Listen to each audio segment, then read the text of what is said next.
In this video series, we will complete a Revit project in 12 easy steps. Please subscribe to our channel for future updates. We have created building section in our previous video.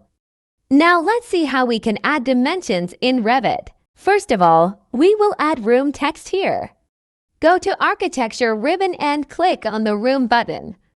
This room will be assigned to a close boundary. Now click here and type the name of the room. We will write room 20 feet by 30 feet here.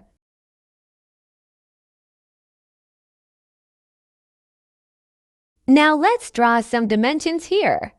Go to the Annotation ribbon and click on the Align Dimension button.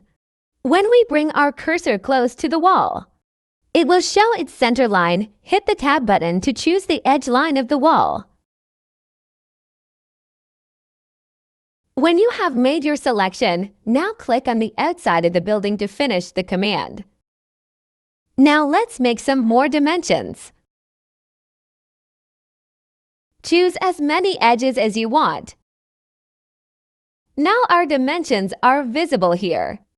Click on this small dot here and bring this dimension here to have a clear view. If you do not want to see these 0 feet in our dimension, go to Manage ribbon and click on the Project Units button.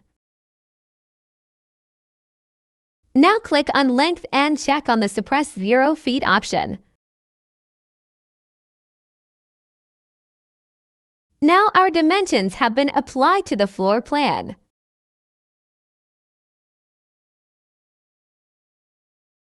Similarly, we will draw dimensions on our section view.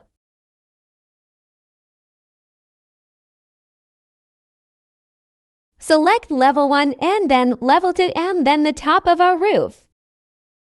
Now our project is ready. In our next video, we will make final drawings of the project. What do you think about the video? Let me know in the comment section below. If you enjoyed this video and want to hear from me again, be sure to hit that subscribe button before you go. Thanks for watching.